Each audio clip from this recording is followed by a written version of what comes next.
You ever have one of those mornings where you wake up thinking it's just another ordinary day, and then by noon, you're staring down a storm that could swallow everything you know, and somehow, a dog becomes the hero you never expected? That's exactly what happened last September in a little town called Bayou Creek, Louisiana.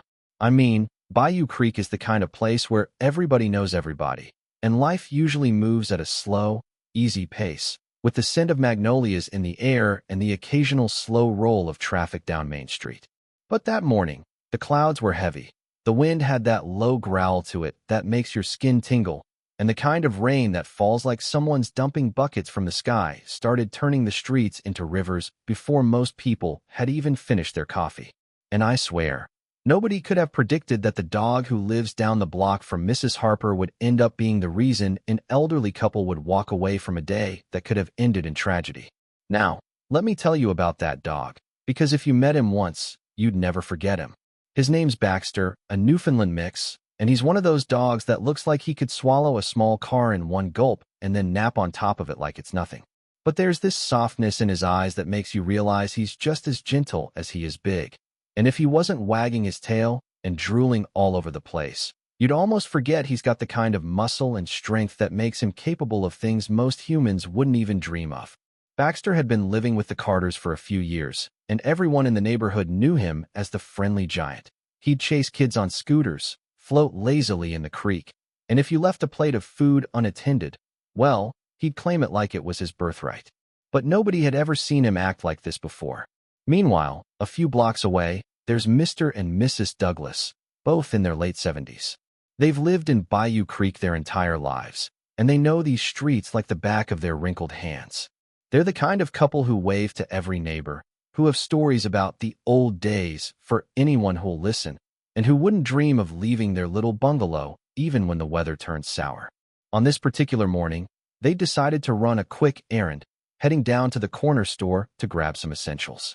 The streets were already slick, puddles forming faster than you could walk through them. But they figured, hey, we've been through storms before. Nothing to worry about.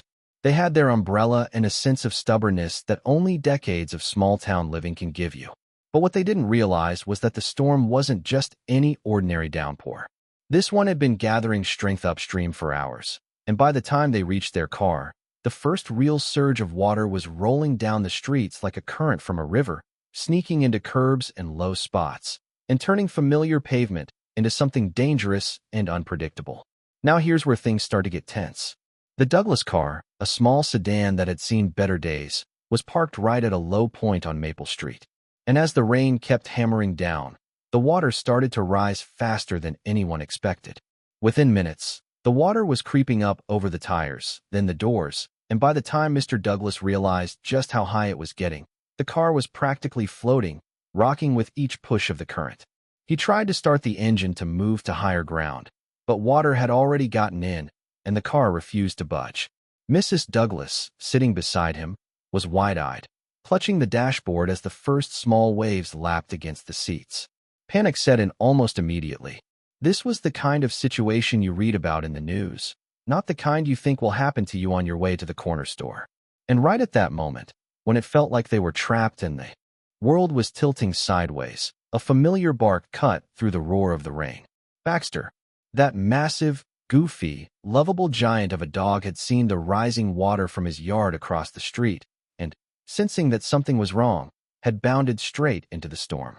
And I don't mean he casually walked. He didn't stop to sniff a puddle or chase a leaf. He sprinted full tilt through water that was already chest deep on him, moving with a purpose that was almost human in its intensity. People on porches were leaning out, jaws dropping, shouting, "Baxter, no!" But Baxter didn't care. You could see it in the way his ears were pinned back and his eyes locked on the Douglas car. He knew something was wrong, and he wasn't going to let them face it alone. He got there in what felt like seconds, though of course, it was longer than that because it's raining so hard and your brain is screaming at you to move faster than you ever have. He swam up alongside the driver's side, positioning himself so that he could offer support in any way he could. Mr. Douglas froze for a second, unsure if this was a dream or real life, while Mrs. Douglas whispered something like, "Is that Baxter?" And I swear, the bark that came back sounded almost proud, like he was saying, Yes, it's me, and we're getting you out of here. At this point, the tension is unbelievable. The water is rising with every second, and Baxter is doing something that no human could manage alone.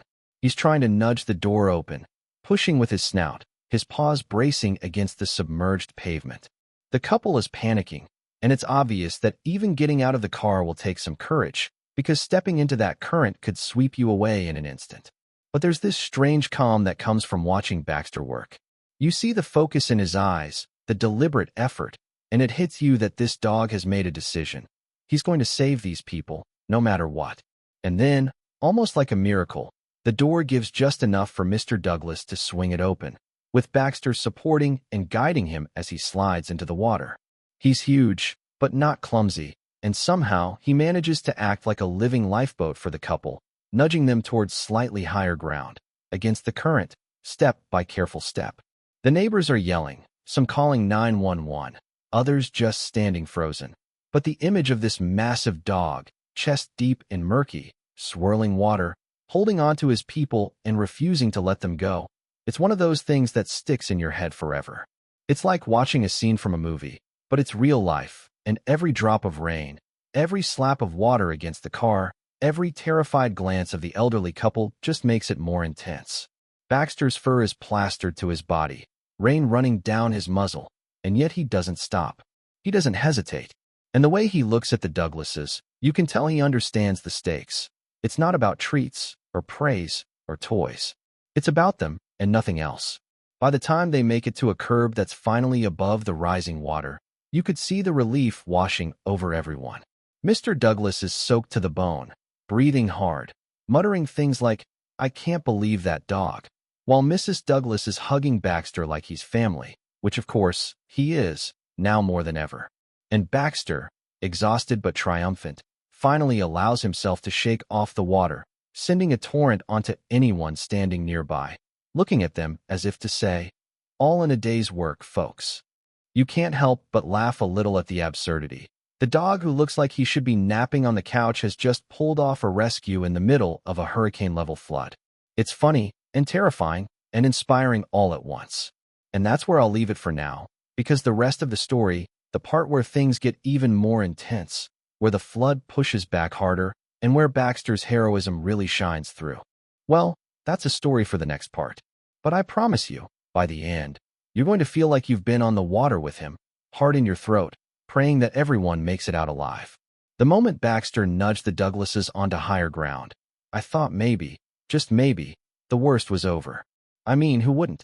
They were alive, dry land was under their feet, or at least, barely under them, and Baxter was trotting proudly beside them, shaking water like a miniature waterfall with every movement. But that's when the real challenge hit, because the storm wasn't finished yet. Not even close. Bayou Creek doesn't just flood, it transforms. Streets become rivers, yards become lakes, and in minutes, what seemed like small puddles turn into roaring torrents capable of swallowing cars, trees, even houses if the water's high enough. And as we watched from the porch across the street, our jaws dropped. The creek had spilled over its banks completely, and the water was moving faster than anything I'd ever seen, carrying debris, branches, and who knows what else like it was nothing. Baxter, though, didn't hesitate. He paused only for a split second, head cocked, nostrils flaring, taking in the scene, the couple's shaky footing, the current rushing past. And then, just like that, he plunged back in. And let me tell you, watching him go, it was like time slowed down. You could see the way each powerful stroke of his paws cut through the water, the way his chest and shoulders flexed as he fought against the pull, the way his eyes never left the Douglases. Every instinct in him, honed by years of swimming in creeks, ponds, and even the occasional impromptu backyard rescue, was laser-focused on getting them to safety. And I swear, at that moment, it didn't matter that he was wet, cold, or exhausted. Baxter was pure determination in motion. The Douglases, soaked and shaking, were trying to keep up, and it was obvious they were terrified. Mrs. Douglas was holding on to her husband like a lifeline, and Mr. Douglas was squinting against the rain, yelling, "Baxter, come on, boy, we're right here." But of course, Baxter wasn't just following commands. He was leading, guiding them toward the safest path through the chaos, nudging them around submerged obstacles, barking when debris floated too close, and occasionally pausing just long enough to make sure they were okay before pushing ahead.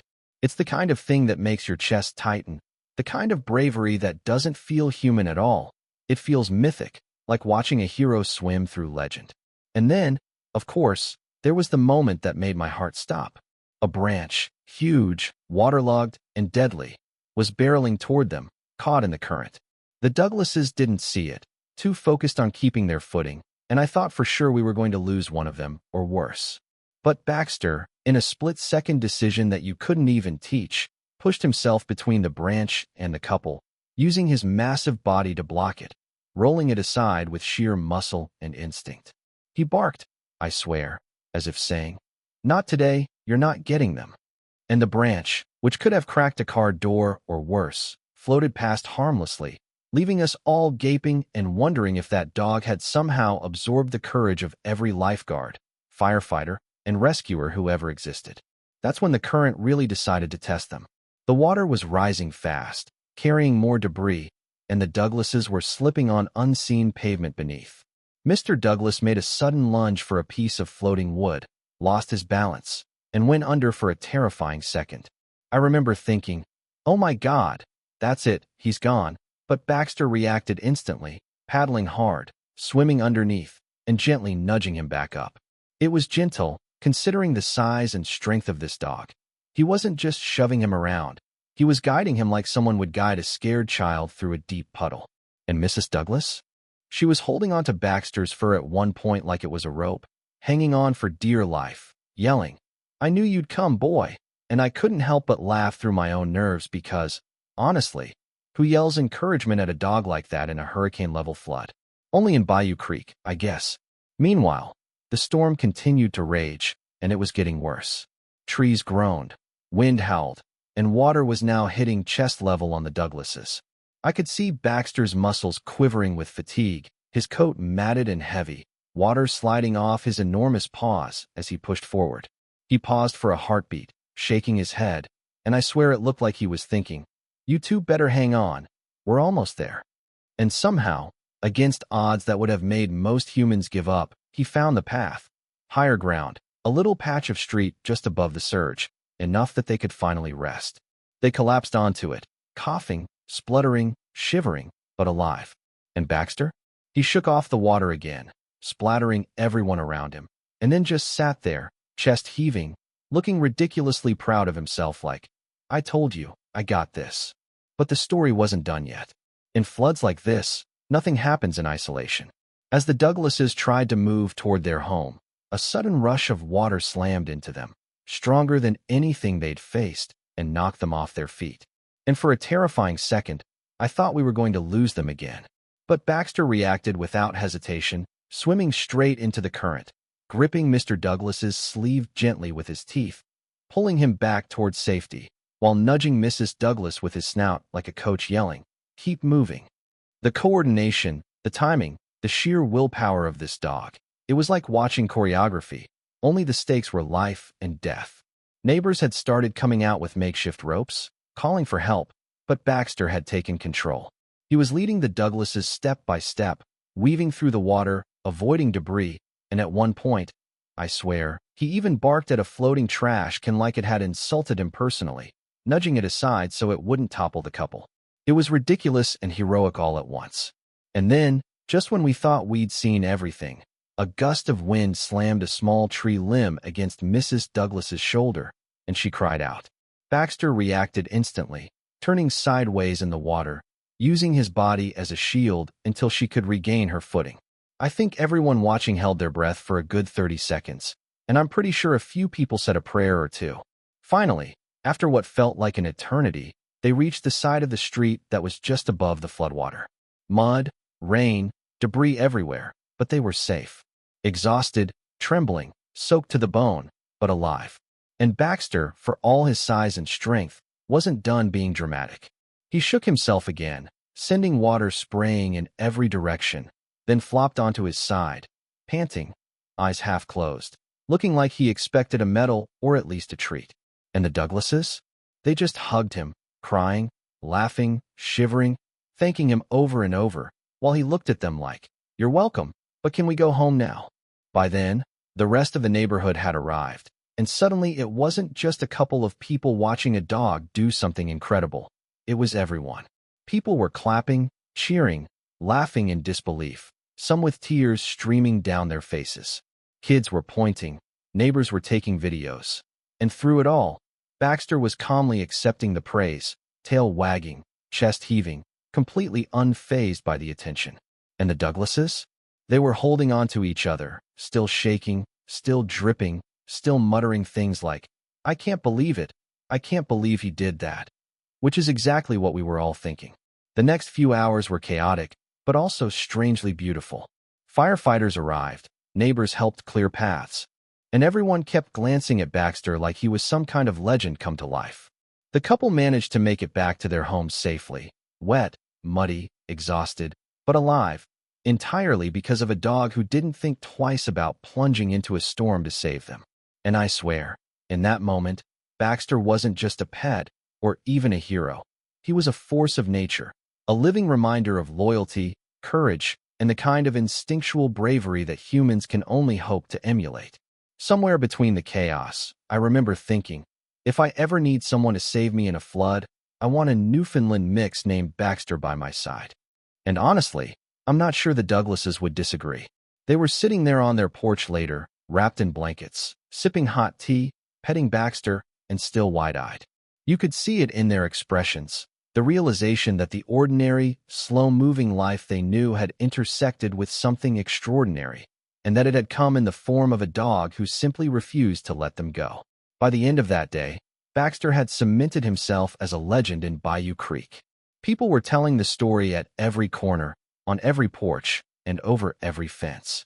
And while it sounds like something out of a movie, it's 100% real, because sometimes the most powerful heroes have 4 legs, fur, and a wagging tail, and sometimes all it takes to survive is one dog who refuses to give up on the people he loves.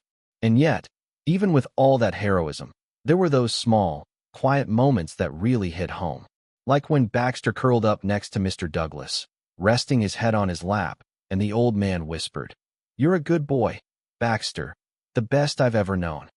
Or when Mrs. Douglas leaned against him, tears streaming, and said, "I think you just saved our lives, and I'll never forget it." In those moments, you realize it's not just about the action, the adrenaline, the storm. It's about the connection, the trust, the unspoken bond that made all of this possible. By the time the rain finally started to ease, and the sun peeked through the battered clouds like it was apologizing for all the chaos, Bayou Creek felt different. Streets that had been raging rivers were now slow-moving streams. Yards were muddy ponds, and the smell of wet earth mixed with fallen leaves hung heavy in the air. But the thing that really stuck with everyone wasn't the mess or the destruction. It was Baxter. That goofy, enormous, heroic Newfoundland mix. He was still sitting there in the shallow mud, formatted, paws caked with debris, tongue lolling out like nothing had happened, and yet you could feel the weight of everything he had done. People kept walking by, stopping, pointing, shaking their heads, whispering, "Did you see what he did?" And every time, Baxter just looked up at them like, "Yep, I did." So what's next? The Douglases were finally back in their home, towels around their shoulders, blankets draped over their knees, still shivering, still wide-eyed, still muttering over and over how lucky they were. And Baxter?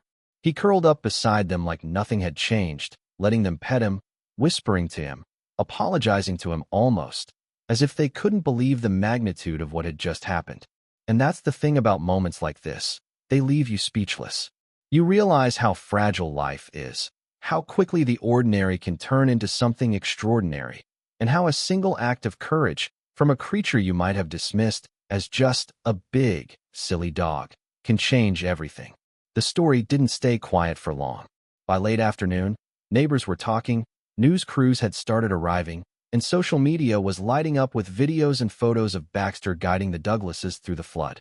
People were calling him a hero, a miracle dog, a legend of Bayou Creek. And while all the attention was amusing, Baxter had no idea he was famous. After all, it was the small moments that mattered the most. Like when he nudged Mr. Douglas's hand, reminding him, almost gently, that he'd been through something terrifying and that he was still there, still loyal, still dependable.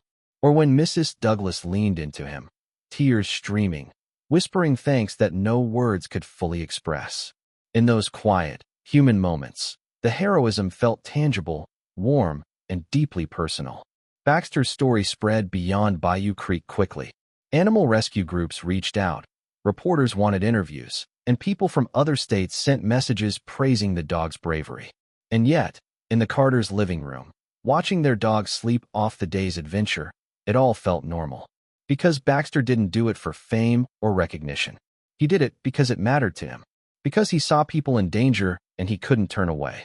And that's what makes a hero, not applause or awards, but the willingness to step into the storm, even when it terrifies you, even when the odds seem impossible. The Douglases made a point of visiting Baxter every day after that, bringing treats, hugs, and endless gratitude. They told stories to their neighbors, to anyone who would listen, about the moments that really scared them, about the instant they realized they were not alone, and how the strength of a dog literally saved their lives. And each time, Baxter would sit there, ears perked, tail thumping lazily, looking every bit like he was modestly accepting a thank you he didn't need. And honestly, it made you think, how often do we underestimate the loyalty and courage that animals are capable of? How often do we forget that sometimes the ones who save us don't even speak our language, but their actions are louder than words ever could be? There's a funny part of the story too, one that everyone still laughs about when retelling it. After all the chaos, once the Douglases were safe and the flood had calmed a bit, Baxter decided to climb onto the hood of their car. Yes, the very car that nearly drowned them, and just sit there, like he owned it. And when Mr. Douglas tried to shoo him off, Baxter barked, wagged his tail, and clearly indicated, in dog logic, that this was his victory perch. People who were still watching the flood from their porches couldn't stop laughing. And in a way, it was perfect. After all the fear, all the adrenaline, all the life-or-death moments, here was Baxter reminding everyone that courage doesn't have to be solemn all the time. It can be playful, goofy, and yet still deeply meaningful. As the days went on, Bayou Creek returned to its slow pace. The streets drained, yards dried, and the storm became a memory. But for the Douglases, for Baxter, and for everyone who witnessed it, that day remained unforgettable. The couple became closer than ever, grateful not just for survival, but for the reminder of the goodness in the world. Sometimes it comes on four legs, with a wet nose and a tail that won't quit wagging. Baxter became a local legend, yes, but more importantly, he became a symbol of courage, loyalty, and the unspoken bond between humans and animals. And there's a lesson there for all of us. Life is unpredictable. Storms come, chaos arrives, but sometimes help comes in forms you never expect. A friend, a neighbor, or yes, a big Newfoundland mix who will wade into danger without hesitation. And maybe that's the thing that sticks with you the most. That in the darkest, most frightening moments, there are acts of pure, instinctive courage that remind us why we keep going, why we care, and why we can believe in heroes. Even the ones with fur, for paws, and a goofy grin.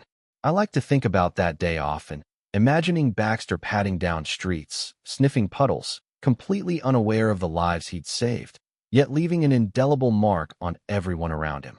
And when I close my eyes, I can still see Mrs. Douglas clinging to him, Mr. Douglas murmuring a shaky, "Thank you, boy," and Baxter, chest heaving, tongue out, wet and triumphant, looking at the sky like he's saying, "I told you I had this."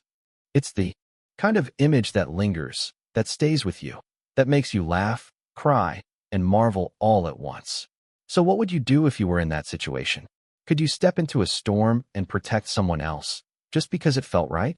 Could you trust a dog to guide you through something terrifying? That's the question I keep asking myself, and it's the same one I hope stays with you after hearing this story. Because Baxter's heroism wasn't flashy or calculated, it was instinctive, loyal, and fearless. And it reminds us that sometimes, the bravest acts come from those who don't even speak our language, but who speak to our hearts in ways we'll never forget. And if you take one thing from this story, let it be this. Look around you, appreciate the loyal friends you have, two-legged or four-legged, And never underestimate what courage, love, and a little bit of determination can accomplish. Share a hug, a pat, a thank you, because you never know when someone, or some dog, is going to step into your life and change it forever. And if you've ever had an experience with a heroic dog, or even just a moment where an animal surprised you with bravery, drop it in the comments, because stories like Baxter's deserve to be heard, celebrated, and remembered. Bayou Creek went back to normal, the Douglases went back to their routine, and Baxter? Well, Baxter went back to being Baxter, sleeping in sun puddles, chasing leaves, stealing the occasional snack. But for everyone who saw him that day, he wasn't just a dog anymore. He was a reminder, a symbol, a legend, and a hero in the truest, most heartwarming sense of the word. And honestly, I don't know if I'll ever see a story like that again, but I know this. Courage comes in many forms, sometimes big, furry, and wet, and when it shows up, it can change your life in ways you never imagined.